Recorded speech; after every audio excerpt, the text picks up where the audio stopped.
काय नाव ताई तुझं? जानवी शकुरा कोणत्या शाळेत शिकते तू?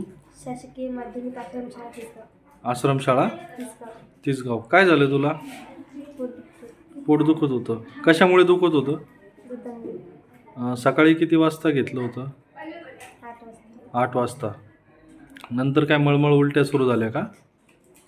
हां मित्रांनो, महाराष्ट्रातील आदिवासी ज्या आश्रमशाळा असतात त्यांची अवस्था काय असते हे या चित्रावरून आपल्याला दिसून येते की प्रत्येक ठिकाणी आश्रमशाळेमध्ये मुलांना जे गोरगरिबांचे, अनुसूचित जाती जमाती प्रवर्गातील, दलित प्रवर्गातील जे विद्यार्थी असतात त्यांच्यासाठी शासनाने आदिवासी शाळा, आश्रमशाळा निर्माण केलेल्या आहेत. मात्र त्या शाळांमध्ये कुठल्याही प्रकारचं पौष्टिक अन्न न मिळता निकृष्ट दर्जाचं पोषण आहार दिला जातो आणि त्याचाच एक भाग म्हणून आज रोजी खुलताबाद तालुक्यातील प्राथमिक आरोग्य केंद्र वेरूळ येथे जवळपास 94 पेक्षा जास्त मुलांना विषबाधा झालेली आहे.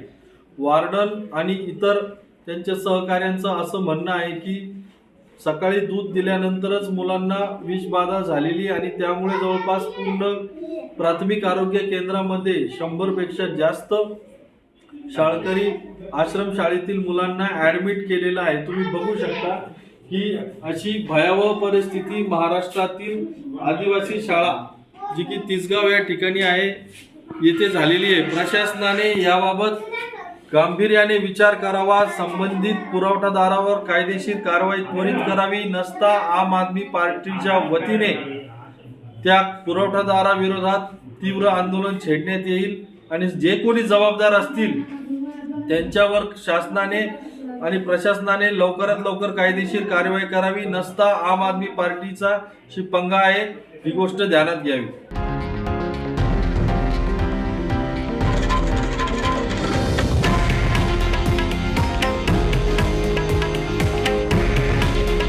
हे आहे देशातील नंबर 1 न्यूज नेटवर्क आणि आपण पाहत आहात TV9 मराठी.